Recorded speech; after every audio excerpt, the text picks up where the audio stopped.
paper magic will survive like the heat death of the universe, and will... Oh, it's a smuggler's copter. Would you like to crew this? And then it crashes because they don't understand arithmetic. All your cards belong to me. 2 minutes into macing him in the eyeballs, I switched to pepper spray. He's like, it's all right, refreshing. And went back to the mace.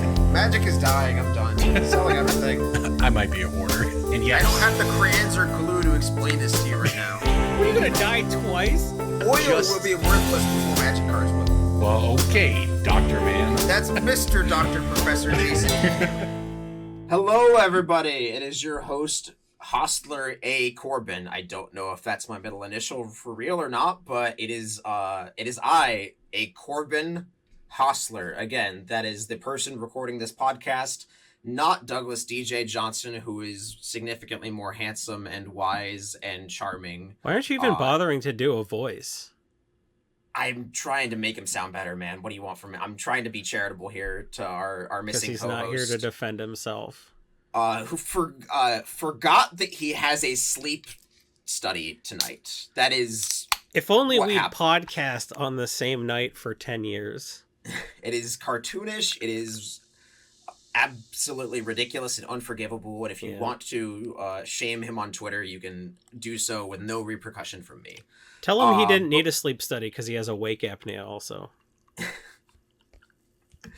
But we are here as usual, here doing our normal Brainstorm Brewery episode, except it's not a normal episode. We have a very special guest on tonight. So the Warhammer 40k products are fresh on the shelves. They are out. You can buy them. You can play with them. The collector's edition Warhammer decks are going for several hundreds of dollars. They're very hard to find right now. They're probably one of the best products released in the past couple of years. I mean, they're pre-constructed decks, but it's basically a full set. Like, there's several hundred new cards in this new set. It's There's a couple mostly hundred new cards, and this will be the only way to get them in foil. Yes. So the only thing that's just really good in EDH, if you want a foil, you're buying these precons or you're out of luck. Yeah, you can't go buy a pack. Every card is printed at exactly the same quantity. There's not any... If you want a common, it's the same rarity as a mythic rare, because there's one of each card in these precons, and they're very hard to get. So, we brought an expert on. We brought an expert in the field of Warhammer 40k, straight from the Games Workshop themselves. An award-winning, New York Times best-selling novelist, somebody who writes for Warhammer 40k, somebody who writes for another franchise that's very close to my heart, Riot Games. We brought on Graham McNeill. Thanks for coming on, Graham. Thanks for having us, guys. You know, I'm looking forward to chatting and hopefully imparting some knowledge and love of Warhammer 40k. Yeah, so we are, I mean, at least I'm speaking for myself here. I am completely oblivious to all things Warhammer. I only know the sort of dark rumor that I think Magic shares, and that it is a very expensive hobby. If you talk to somebody who is not in the gaming sphere at all, somebody who doesn't play any games at all, they know two things about Magic and Warhammer, and that's both that they're both pretty expensive. So what's the other thing? What's the second thing? They're both expensive. That's what it is. Oh, so you know two things, one about each game, and it's the same thing? Oh, so that was me being Corbin again. Sorry, I messed up with my verbiage, and I personality swapped into Corbin there for a minute. I just had to challenge you on that because I haven't talked in a while. That's okay. Hey, everybody. Jason is here too. I introduced the guest, but not our beloved tracksuit donning, headphone wearing. Are you just saying things you see? We're all headphone wearing. You've known me for 10 years. You're like, what can I say about Jason? He has on headphones when I see him. I don't know if he takes them off when we're not podcasting. I've never seen him in person. It's like a kindergarten teacher. You just sleep at school. All right. Mr. Alt just lives at the school. That's all I see him. That would be a pretty sweet gig, though. If you got free room and board for teaching Jason, children. they're teachers in America. They don't get free anything. They have to pay for their own supplies. They gotta buy their own guns. They should at least get a tax write-off. Jesus, Jason. That went dark quickly. I thought I was the story of supposed to be bringing America. the grim dark. This sort of started out with some wars, and then 200 years later, there's still shootings. We did it. I mean, that's from what I understand, based on my reading of flavor texts of the Warhammer 40k set. That's what I know about Warhammer lore. There was some shootings 200 years later. There's still some shootings. Tell me if that's true or not. Pretty much, and they do actually arm the teachers in 40k in the School of Progenium. Okay, so can you tell us a little bit about like your backstory? How did you find Warhammer 40k? How did you avoid the toxic cesspool that is Magic and land yourself into like, because most people grow up and they end up in this well of trading cards and these BCW boxes behind me, and they just turn down a dark path. How did you avoid that? Well, I mean, I still fell into a pretty dark path of miniature painting and collecting and gaming. So it's just, choose your flavor, choose the method of your own destruction, basically. How did you avoid an expensive hobby by taking up an equally choosing another expensive hobby? Yes, it's like both doors led to my doom. So what can I say? Yeah, I mean, I came via the traditional route. Basically, I started off playing the Choose Your Own Adventure books. My mum got me one when I was 11. I got the Warlock of Firetop Mountain, and this book where you were the hero and you would have the adventure, and there was monsters and puzzles and giant evil wizards to overcome. To me, to my like fevered little 11-year-old mind, that was just like, oh my god, this is amazing that I don't have to just follow what the author wrote. I can have an adventure and so on. And I played the hell out of those games, collected all of them for years and years, and then gradually kind of wanted more freedom than just turn left, page 50, turn right, page 70 sort of thing. I was like, well, what if I want to go back and do this and do that? And that naturally led me into D&D. So, fighting fantasy games were my gateway drug to role-playing, to D&D, to Warhammer Fantasy Roleplay, to Call of Cthulhu, all the many and varied flavors of role-playing.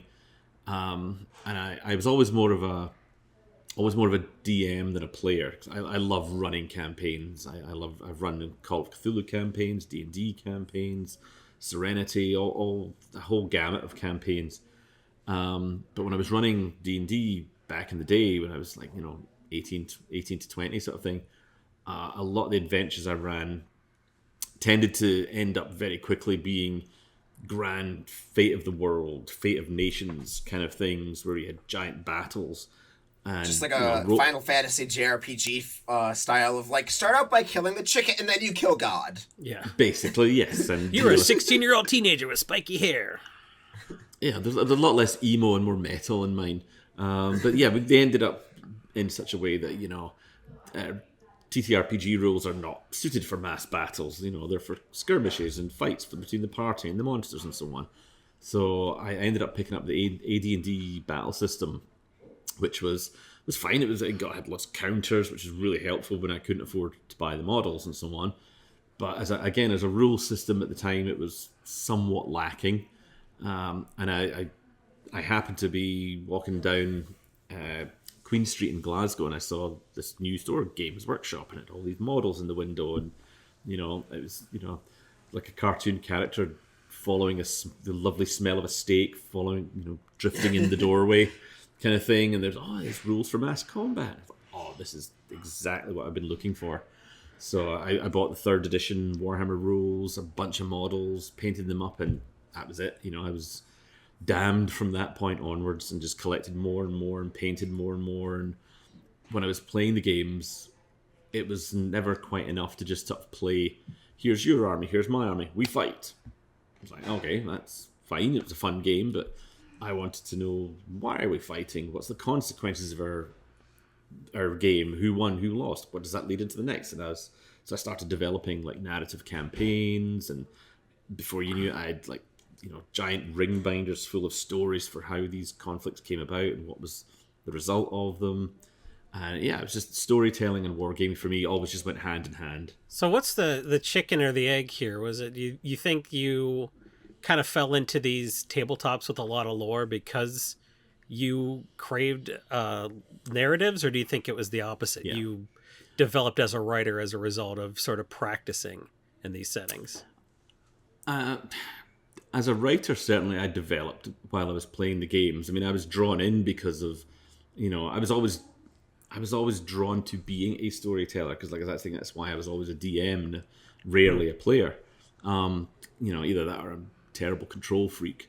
But I just loved crafting stories for my players to enjoy, and surprises and big moments. Those moments of wow while you're playing a big, a role-playing campaign. I loved crafting those moments. And when we were playing our games on the tabletop, I was always the one making the homebrew rules to, like a volcano was erupted in the middle of the game, or a meteor's crashed, and suddenly the dynamic of the whole game has changed. I loved bringing those moments to the tabletop, and they all factored into the stories I was telling. So, the more I did it, like anything, the more you do it, the better you get.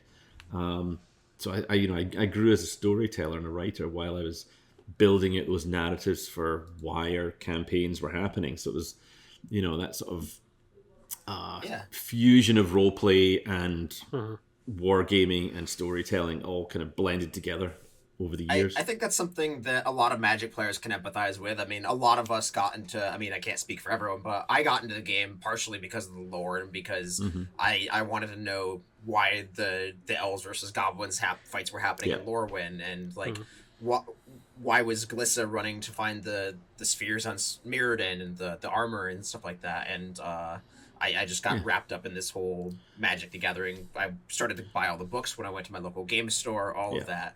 But I think that a lot of players who are getting these 40k decks, they're buying these precons, they're opening them, they're playing against the pre-constructed decks against each other. Maybe they're modifying them, maybe they're taking cards out and putting them in their own decks that they already have. But I don't think many Magic players know the lore behind 40k, and from what I understand, it's a very, very deep, storied system. Like you said, it goes back decades. But could you give us sort of a TLDR breakdown of the main factions? Sure. So there's 4 decks that came out in this set, and I may butcher some pronunciations here. But we have a mono black deck that is the Necrons. And do a southern accent so he'll forgive you if you pronounce something wrong. It's like, tell me about them Tyranids. As long as there's a lot of y'alls in there, I'll be fine. Yeah. So we have the mono black deck that is the Necrons, which is your average everyday, like, selfish, sort of power at all costs, zombies, vampires in black. That's Magic's mainstay of mono black. We have Astartes.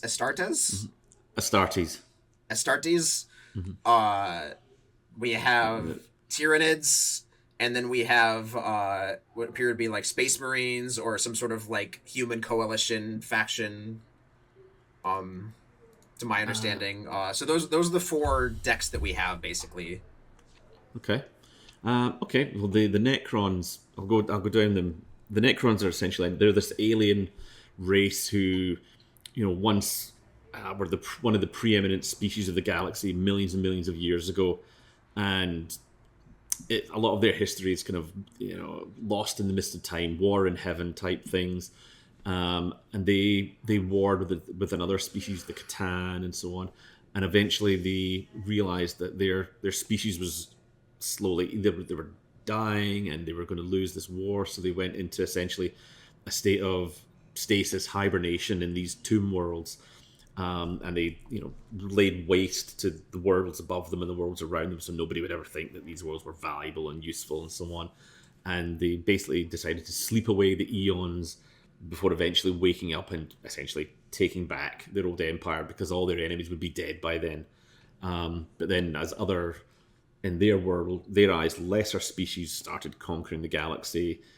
Every world became useful. Every world had something to offer, whether it was strip mining it or just place to put people to live or what have you.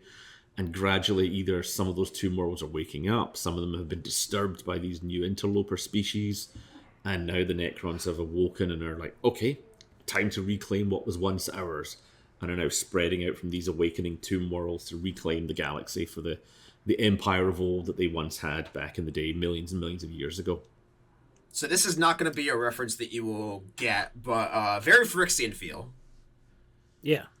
Yeah, very, very Phyrexian, very Borg, all will be one, all is ours kind of thing. I'm seeing a very consistent color scheme throughout this deck. Yeah. A lot of blacks, a lot of glowy acidy greens. Yeah, that's their lot of- Necrontyr Tesla energies and their Gauss guns and so on. Yeah, 'cause, Ghost you know, juice. some of the Necrons are just kind of like essentially drone-like creatures. They're just, you know, they obey the will of the master sort of thing. Where some of the more important, the more forceful personality types of the Necrontyr, as they were known beforehand, they maintain their personalities and their will to dominate and be who they were in life in these new incarnations of themselves.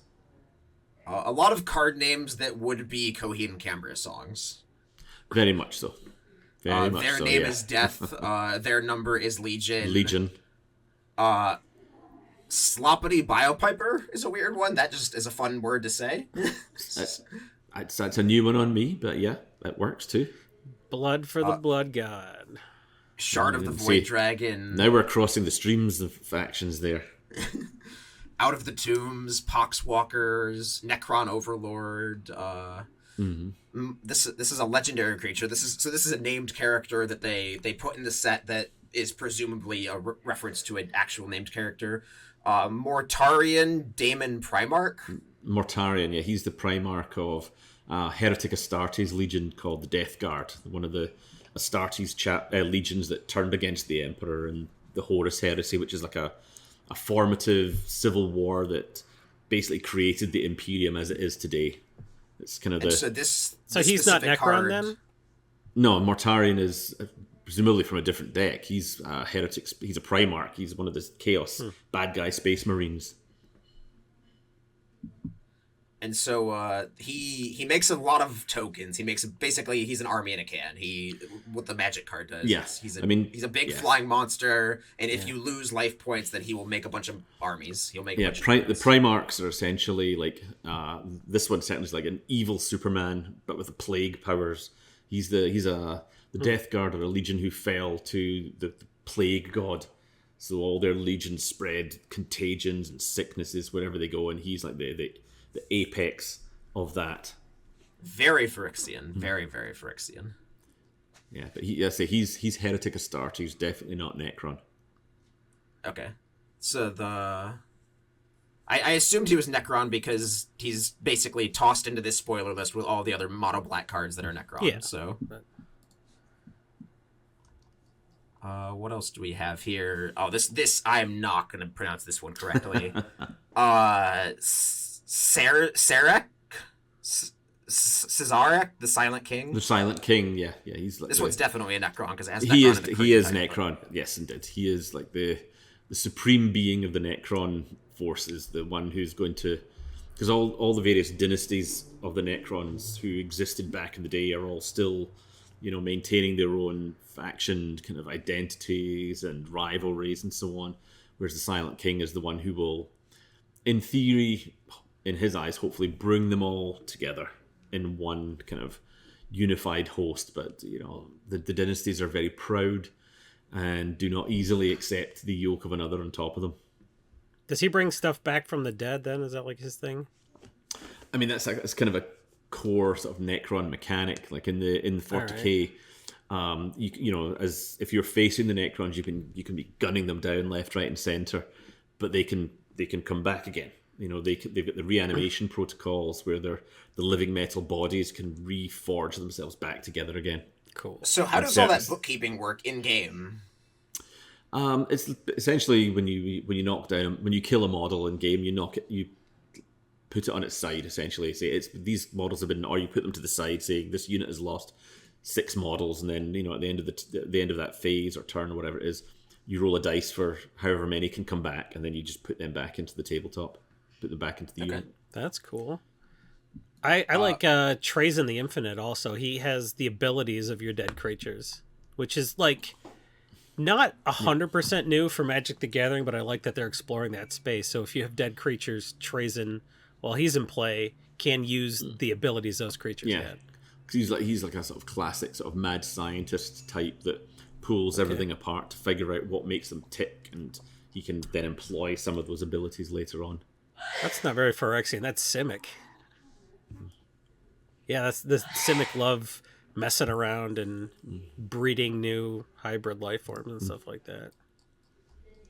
Turning stuff into frogs, apparently. Save me, DJ. Yes, not sure many Necrons turn you into frogs, but I mean that's more of a talisman rule. But yeah, the Necrons are very adept at making sure they don't die, Or at least don't stay dead. or don't stay dead. Yes, indeed.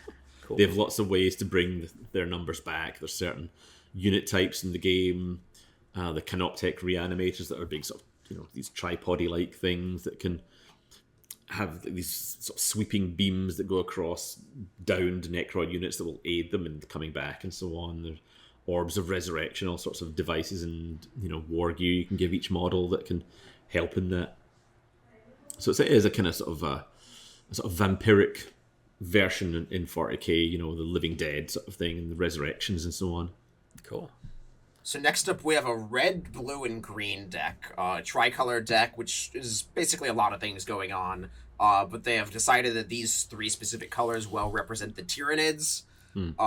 We have the Swarm Lord. We have Magus Lucia Kane. Lucia Kane. Yeah. We have a lot of basically what looks like kind of, I want to say like insect-like hive mind, kind of like regenerative growth, like kind of like if lobsters looked like spiders. Like they have an exoskeleton. Yeah, it's the result of hate sex between a lobster and crabs and insects. Jason, I want your 6-year-old to draw what if a lobster looked like a spider. Oh, thanks. You can pay for therapy? Nightmare fuel there straight away. Yeah, right? Hey, Lily, you know spiders? What if they had really sharp claws, and even if they weren't venomous, they could still pinch you to death? What if that was real? Draw it. And there was 10,000 of them in your room right now. So when you killed them, they came back stronger. Yeah. What is the backstory behind these guys? Well, the Tyranids, they're a race of like extragalactic super predators. They're like a swarm of creatures that are linked. Every single like atom and molecule is linked to the hive mind. This gigantic sort of gestalt overpresence that is formed by the amalgamation of all these creatures coming together, and they're basically think of them as like swarms of locusts that move through the galaxy and strip mine entire star systems and planets of any sort of biological matter they can find, and then they bring that biological matter into the hive ships and then use that as genetic fuel to make more of the creatures, and they can make more of even better adapted predators because they've now got the DNA of all the things that they've just stolen and eaten from these other worlds. Like, this world has got huge poisonous things that are deadly to this everybody in the star system. Cool, we've now adapted that into our venom glands of our creatures and so on. So these are these. So there's slivers. It's Starship Troopers. Yeah, they're kind of like slivers. That's pretty cool. Slivers are the magic adaptation of that, where they were a biological experiment gone wrong on one of the main planes of existence. And the gameplay mechanic they all share is if you have one, they all have the thing.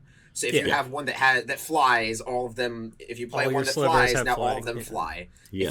If you have one that is poisonous and you play that one, all the non-poisonous ones are now poisonous. Venomous. Yeah, I mean, they all share. They don't share abilities as such, but you can, when you're picking your army, you can give them, like adrenal glands, hyper sharpened claws, or extra armor and stuff like that. Old One Eye gives all of your creatures trample when he's in also play. Jason, not to cut you off, but there is a sliver that has poisonous one. It is a future sight card. It's called Virulent Sliver. Yeah, I mean they have a hive mind that means when if a unit ever gets goes too far away from like the controlling creatures who are like synapse creatures, the ones that can beam commands around to everybody. If through casualties or retreats, what have you, they move out of the command radius, they essentially just go feral because they go crazy because they've got the overmind that's been controlling them. Oh, that's rad. Stripped away. Cool. So they go insane because they go on Rumspringa and murder people. That's awesome. Basically, yeah, they revert to instinctual behaviors. So they might charge the nearest thing, they might turn on each other, they might flee, or they might burrow into the ground and hide, that sort of thing. That's rad. It's Starship Troopers, I love it.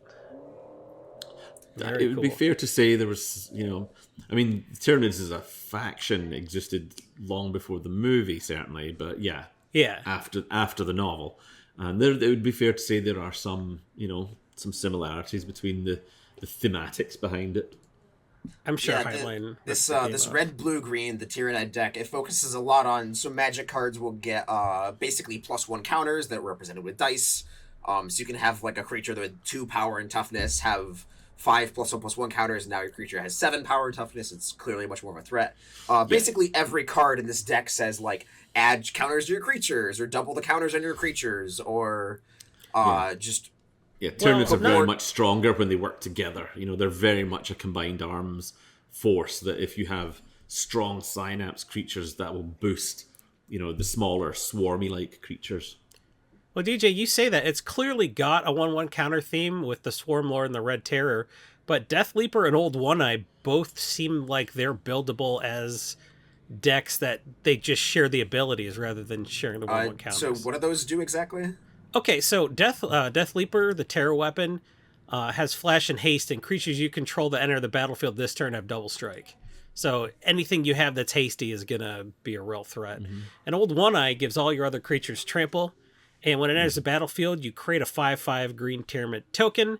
At the beginning of your pre-combat phase, you may discard 2 cards. If you do, return Old One-Eye from the graveyard to your hand. So you can bring him back from the dead.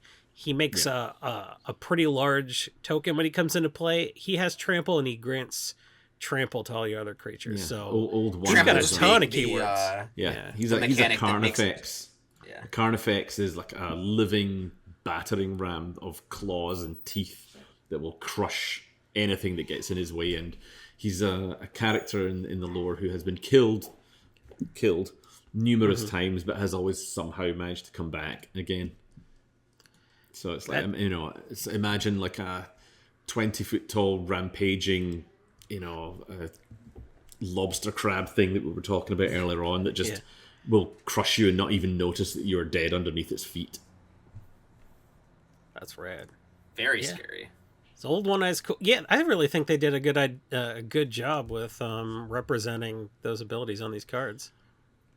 So do you think, based on the description, that feels like, does it feel like some of the factions we've talked about already, that the translation of what they are, their themes, their kind of, lightly described rules translate well into the Magic space? It seems like it, yeah. Okay, cool. That's So good. the next up is more of a... I believe they're called Space Marines. I don't know if there's anything other faction that's in this deck specifically. Yeah, so like I think the big head of the deck is Marnius Calgar, but Commissar Severina Rain is in, and Severin Inspector Rain, yeah. Greyfax. Yeah. Yeah, Inquisitor Grafe. I mean, the Inquisition are one of the parts of the Imperium where they are empowered to investigate. There's the Ordo Xenos.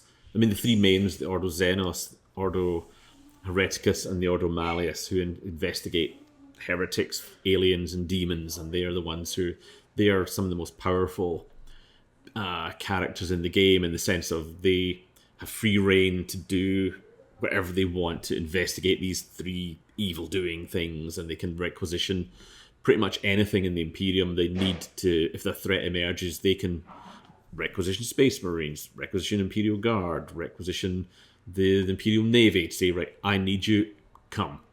And everybody basically has to answer. Yeah, so the theme of this this Esper deck, which is white, blue, and black, is the name of that combination. It basically is have a big army of multitude. So it's go wide. It's instead of having one gigantic unstoppable thing, it is have 20 or 30 creatures in play, which is a lot for Magic. I mean, most Magic games have maybe 3 to 8 creatures in play at any given time. This deck looks like the goal was like, okay, double or triple that and have an actual... I'm having trouble putting cards on the board physically, number of army. Yeah, so what can you tell us about, like, Severina Rain, for example? Severina Rain, she's I put this Commissar. card, sorry to interrupt you, I put this card as its own topic on the show notes, specifically because when it got previewed, the Magic community kind of lost its collective mind. I will put a picture of the card in I'm sure you know what it looks like, but I'll put a picture of the card in the voice text channel for you real quick. Magic players were not a big. They were a little suspect of the iconography and what this card might represent. Is what I will say. Okay. In terms of like Nazi. In terms of the imagery. fact that she's wearing right, a Hugo no, Boss uniform. She's a commissar. And in 40k, the commissar are essentially discipline officers who work with the Imperial, are embedded to the Imperial Guard, which is the human-centric army. You know, not genetically engineered space marines. They're just like ordinary human people with a lasgun. And the Imperium is very much of the opinion that, you know, humans are 10 a penny, but may run from battle if the right circumstances or the wrong circumstances appear to, you know, give their nerves something to worry about. You know, faced with, you know, heretic Astartes, Necrons, Tyranids, the average human might go, yeah, I'm not standing fighting that. The commissars are there to steady the backbone. Understandably so. It's understandably so, but the commissars are there to say, okay, that in front of you is frightening. I'm standing behind you, and I'm more frightening. So you either stay and fight, or I put a bullet in your head. That's very Russia in World War II. Yeah, there's an element of the Russian commissars. Yeah, you know, like, you know, Stalingrad. You know, you're going forward, and if you retreat, we will shoot you, sort of thing. You know, the enemy may kill you. We definitely will. So this forward. Card we only have enough guns for half of you, sort of a deal. Yeah, that's awesome. It's that whole, you know, like, this is the gun for you. When he dies, you pick it up, kind of thing. So there's perfectly represents that. Based on what you've said, she commands a large army. So the more creatures you have when she attacks, the more damage you deal. Yeah, because they're also inspirational figures too. And there's her one ability is called summary execution. So I assume that's anybody who retreated.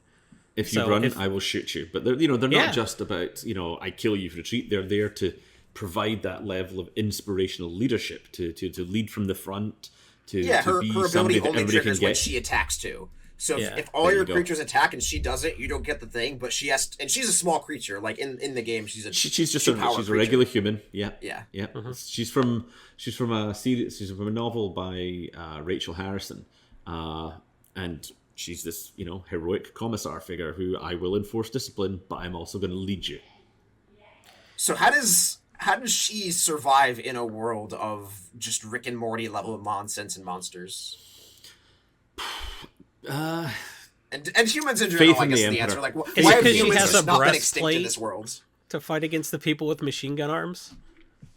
Well, I mean, most commissars, most of the heroic characters of 40k have some form of, like, you know, bionic augmetic on them, but also they have faith in the Emperor, and, you know, he is our shield and protector.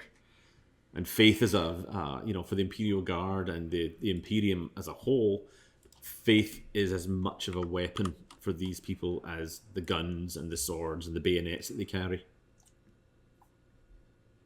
So there's another mechanic that Magic brought back. Magic came out with this mechanic 10 years now. Don't like saying that. But it came out with a mechanic called Miracle.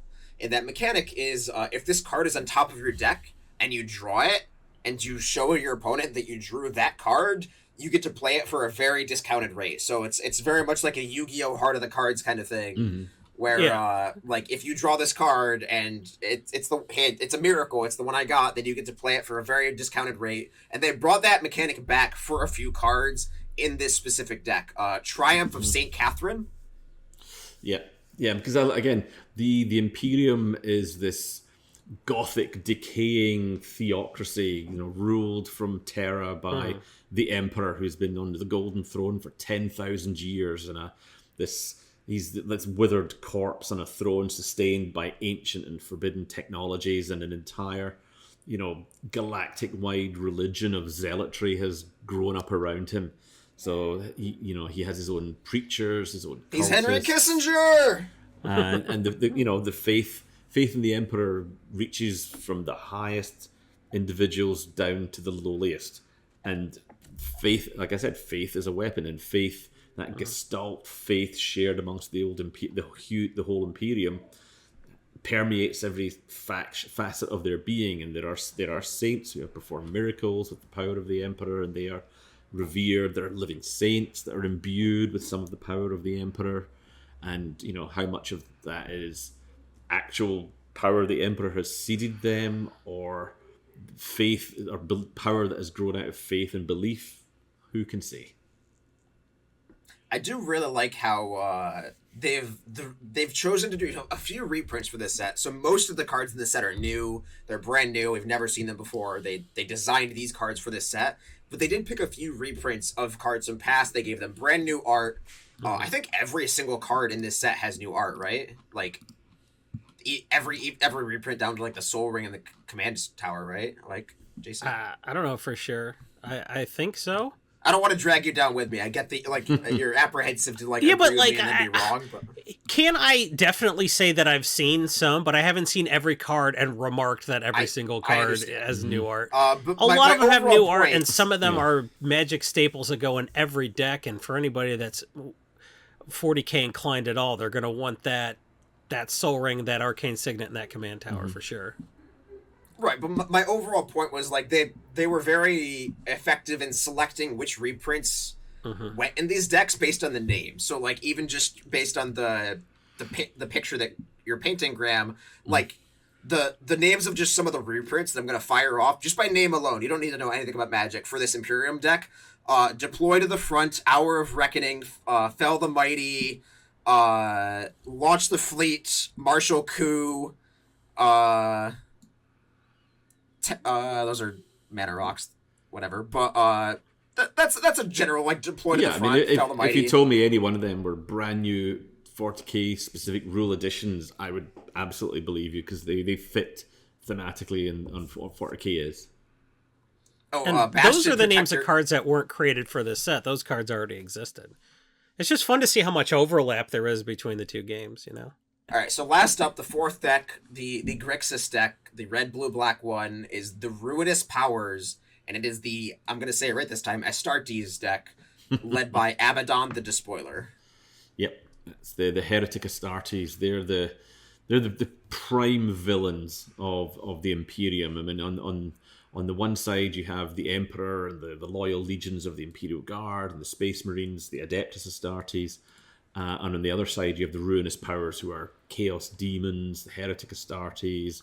They're the Space Marines who fell to Chaos, fell to the dark side, essentially, 10,000 years ago, and have been waging the Long War ever since.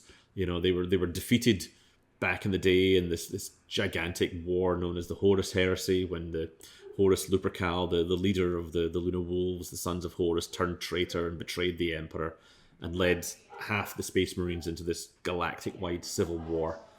And they were defeated and driven back to this place called the Eye of Terror, which is like this gateway into the warp, this alternate hell dimension of demons and so on and monsters. And the Ruinous Powers is like a kind of catch-all term for the evil bad guys of that ilk. So that you've got the Heretic Astartes, like the Death Guard, who, Mortarion is the leader of, Angron, leader of the World Eaters and so on.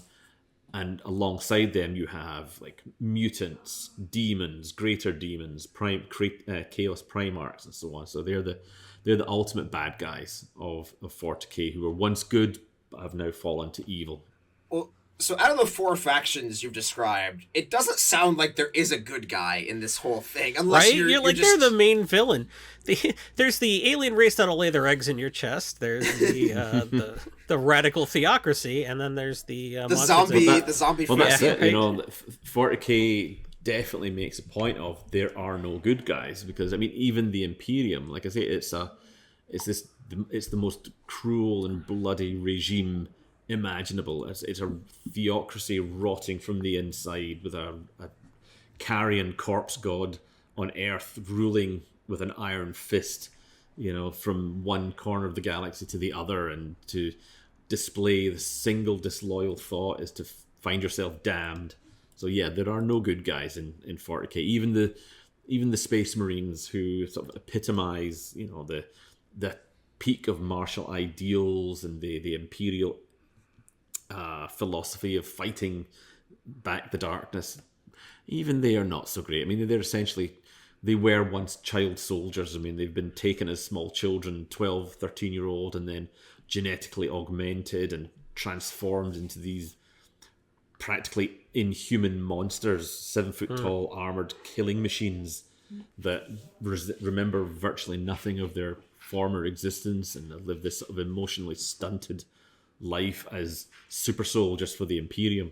So yeah, it's hard to think of them as the good guys, even though, by their rationale, by their immersion of what their world is, they're doing good. They are saving humanity. They are fighting back the encroaching darkness. But, to live in that world is, horrible at every level. I do wish Magic did more of that with white-aligned bad guys. I think they did a very good job in original Kamigawa, where Kamigawa is this, like, traditional Japanese-themed plane world, and there was an emperor who wanted to become immortal, and so he stole the child of a god to become immortal. And he, like, normally in Magic, white is this, like, stand together in unity, power aligned together with joint forces. Like, that Imperium deck is very heavily white focused in Magic because it is these multiple soldiers joining together under a theocracy. But, like, Magic doesn't do white villains very often. They don't do this, like, bend the knee, serve under me, like, together we kill everyone, but it's not a real good guy thing. Magic needs more of that, I think. Because I think one of the things that I certainly love about 40k is that those shades of grey, that there is, within those you can get spots of white. There are, spots of light.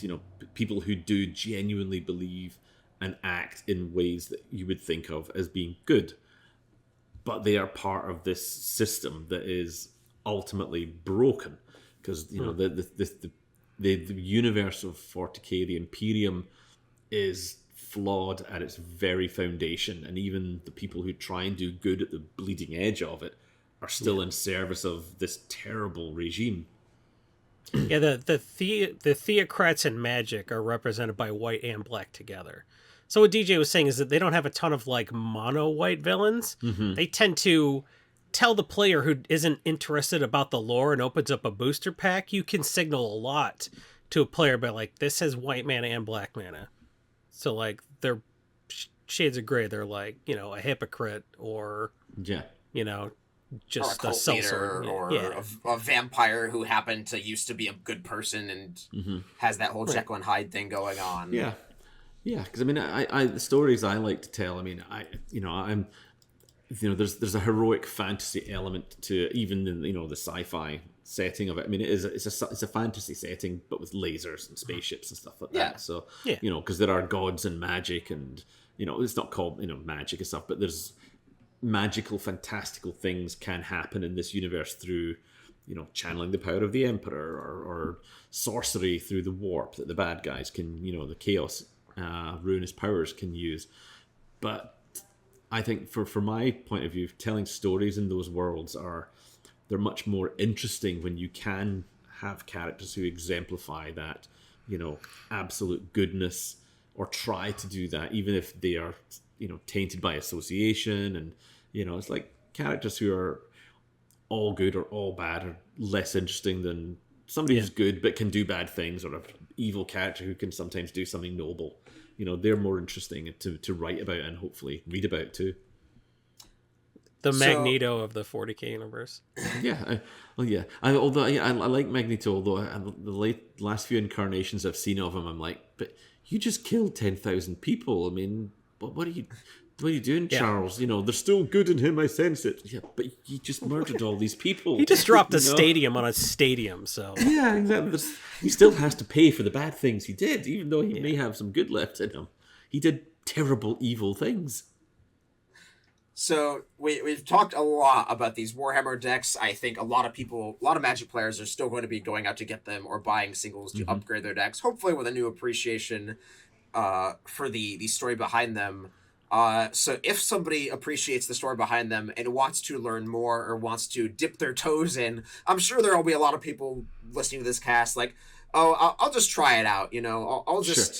I'll get a starter army. I'll throw $30-$40 at it. What's the worst that can happen? So how would you staunch the flow of somebody's wallet When Anybody dipping who's their played toes into this Magic hobby. will never say what's the As I worst say, that could happen. You know, anyone who's already a Magic player or a gamer, they know Yeah. that once you open that wallet, it's just going to keep pouring out.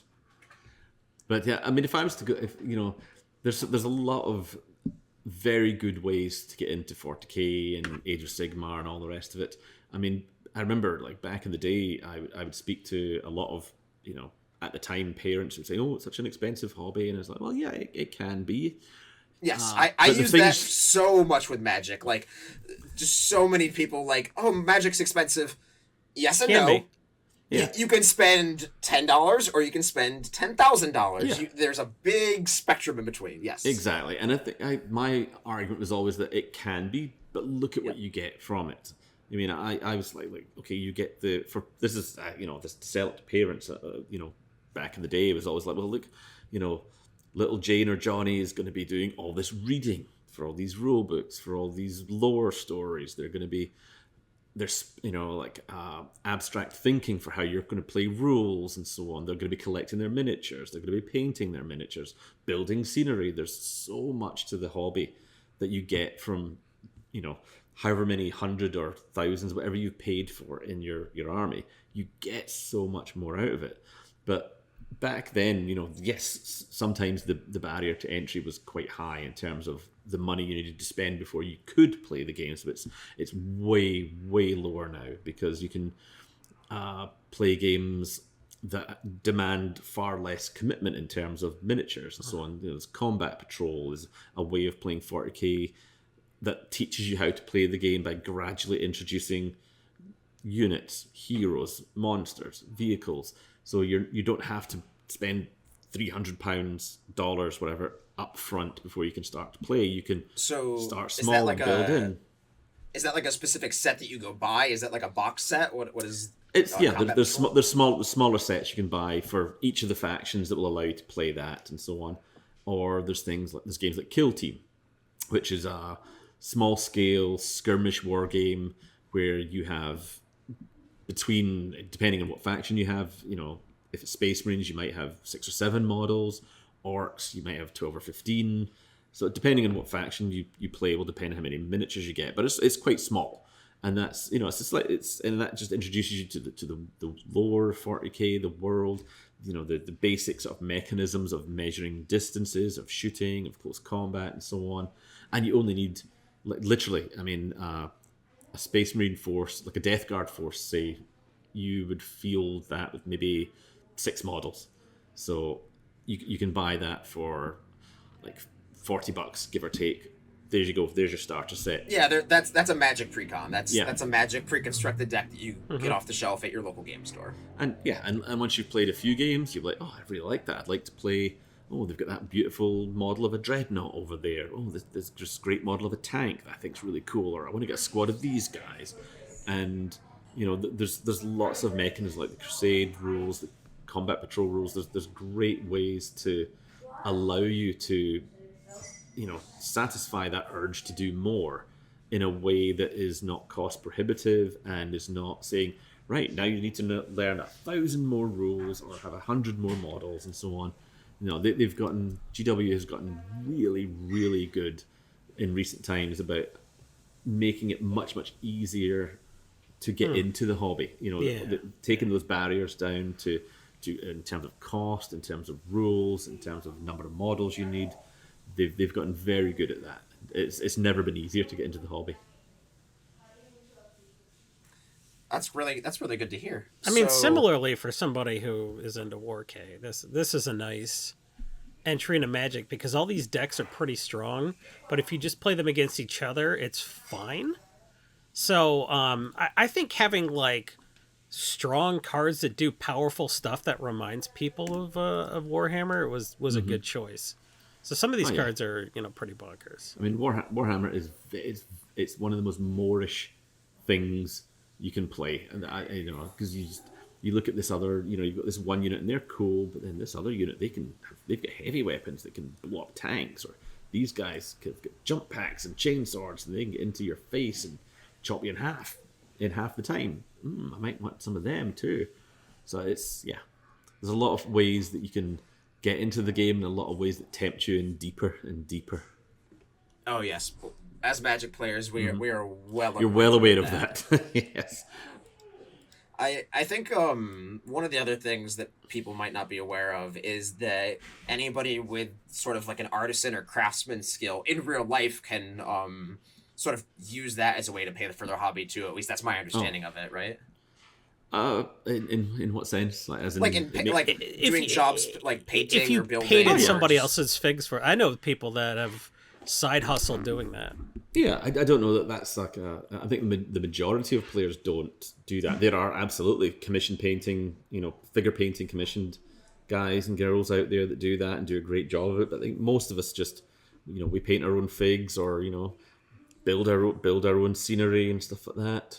So yeah, back in the day when I was at university, I did a degree in architecture, and a lot of the time there we were building models of our projects for that time, and that certainly stood me in good stead when it came to building scenery for the war games. So then, like the basic Warhammer products, is there anything peripheral people could buy if they're really interested in the lore, but not like the figures per se? Yeah, a lot of the times, like we were talking about earlier, how my sort of love of the tabletop wargaming drove me to start writing stories about them. A lot of players who are into 40k, Age of Sigmar, and all that sort of stuff, we as fans, we like to pursue our fandoms beyond the immediate thing that has brought us to that fandom. So anyone who loves 40k and Age of Sigmar can go. There's plenty of there's novels written about basically all the factions. There's hundreds of novels to choose from. So whatever you play in Warhammer, or whatever faction or deck you have in Magic that has piqued your interest, there's a novel that will serve that and carry on their stories beyond the games and so on. So yeah, I think I've written about 35 novels now. Jeez. So if you want anything on Space Marines or the Adeptus Mechanicus or the Traitors or Aliens, I got you covered. Most Magic cards come with like a little blurb at the bottom of the. It's not relevant to gameplay. It's just like flavor It's text. flavor, yeah. Yeah. Like for example, on names again. Jeez, Anakir the Traveler. Yeah. Necron. Yeah, one of the Necron guys. Yeah. Flavor text is, though it may take an eternity, I will see the myriad dynasties united once more. So yeah, if you want more of that and more stories in that, then the novels have got you covered, and there's comics as well. Jason has long aspired to write flavor text for Magic cards. Have I? Or have I done nothing to pursue that? I didn't say you've done anything to chase that dream. I said you've long aspired. Which I think is fine. I would love to write flavor indeed. text for Magic cards too. Someday. It sounds cool to just be able to have that on your little. Yeah, and there's Warhammer, there's animations, there's TV shows on Warhammer Plus TV. So if you want to see Warhammer Plus TV, yeah, does it have they have their own streaming service that they do like animations and TV shows on. That's wild. Yeah, stories of Space Marines, stories of Eldar, stories of all sorts of things. That's awesome. That's a lot of lore. I have like 400 episodes left of One Piece. I don't think there are once I finish 35. that- Are there 35 Magic novels total? Yes. There's I don't know, There's I just just- three per block, right? From like starting with like curses or something. So I'm gonna keep Warhammer, rereading. there are hundreds of novels. Yeah. Hundreds. You've got us beat there for sure. Well, to be fair, Warhammer's been 40k's been going 35 years. Warhammer, God, probably over 40 by now, I'd imagine. Probably 45. Y'all have your own streaming service. There's a y'all for you, by the way. Y'all have your own streaming service. We are still waiting on our Netflix show for the past how many years? That had the Russo brothers attached and what's his name? Past tense. Superman. Henry Cavill? Had the Russo brothers, No, yes. the other one. The TV's the Atom. What's his name? The Superman Returns Superman. I know Brandon Ruth. I just go Brandon Routh. Brandon Routh. That's the one. He was signed on to do that magic show. I want it. Any day now, we're going to get it. Cool. It's going to drop unannounced like season 2 of Arcane will. Just blow us I all will out watch of it when it comes out. It'll be a bad Arcane. Arcane's fantastic. So speaking of Arcane, where can people find you, and what of your work is out there that people could check out if they're more interested in you as a content creator or Warhammer's game? Well, you can find me mostly lurking around Twitter. I'm at Graham McNeill, and you can find me there. Usually posting pictures of painted miniatures and talking about movies and films and games. Or you could go to any bookstore, virtual or brick and mortar, and you'll find all my books on the shelves there. I post a lot about the stories that I've written for Riot Games. There, you'll find them on the Universe site, or League of Legends Universe site. I have to go get caught up on those. I haven't touched those. I have a ton of stories on there, and they're all for free. They are, and I love them. What is your favorite universe story you've written? Because I probably know it. Oh, that's a tough one. Probably one of my favorites is Where Acacia Once Stood, or Dead in the Water. It's a misfortune story. The misfortune one's very, very good. Or Feast Fit for a King, which was a Trundle troll story. That was fun to write. Have you done any of the Silas Lux stuff? Or Demacia? I did a story called For Demacia that had Lux fighting Nocturne in it. And I think Lux's color story is still the one that's up there, still the one I did a while back.